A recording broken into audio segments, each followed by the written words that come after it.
Buongiorno da Leandro Maggi, buongiorno da Loreo, sono con Melania Ruggini, la sua ospite che poi ci presenterà, perché nuovo murales qua a Loreo a sto punto città dei murales, bellissimi, li abbiamo visti nella vecchia cartiera, qua inaugurato l'anno scorso un altro murale straordinario, però si celebrano 10 anni di street art di Melania Ruggini. Melania, presentaci la tua ospite per primo, poi dopo mi dici il successo di 10 anni della tua fondazione. Certo, allora intanto benvenuti a Loreo e siamo appunto alla prima tappa della 10ª edizione del festival e inauguriamo con Carolina Blanco, che direttamente da Padova viene a trovarci, e diciamo che abbiamo già collaborato con lei anche all'Endinara. Ciao Carolina. Ciao Melania, ciao a tutti, grazie per avermi invitata anche quest'anno, sono veramente molto felice e onorata perché questo è il 10° compleanno di Deltart e niente, ringrazio te, ringrazio Loreo e insomma sono qui all'Opera che tra qualche ora sarà conclusa. E cosa stai facendo? Raccontaci un po' la tematica.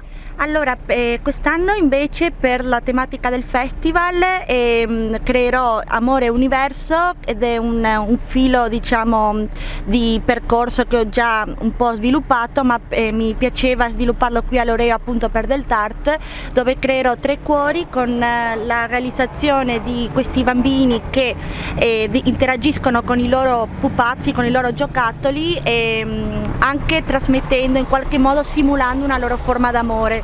Per cui ecco, mi sembrava giusto e molto bello condividerlo con te e con voi. Grazie mille, infatti un messaggio di pace e di speranza, anche visto la tematica di quest'anno, che è Blossom Your Unicity, cioè far rifiorire le proprie unicità, quindi il valore proprio dell'individuo come creatore proprio di tanti valori che possono essere anche in questo caso l'amore che lega i ragazzi. Infatti domani faremo un laboratorio didattico con tutte le classi dell'istituto comprensivo qui di fronte e poi alle 11 inauguriamo questo altro pezzo di puzzle che si va a comporre al nostro museo diffuso. Vi aspettiamo. Ecco, noi non vogliamo spoilerare, siamo venuti apposta il giorno prima per così avrete domani la sorpresa di questa opera, di questa straordinaria artista. Noi ti ringraziamo perché stai colorando con le tue opere, con l'opera di tutti gli artisti che ci porti, il nostro Polesine, Taglio di Po, Loreo e quant'altro, quindi brava.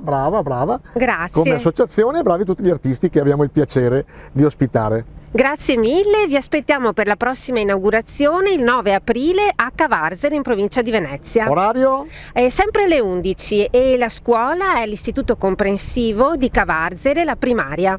Grandissima, ciao, grazie. Grazie, ciao.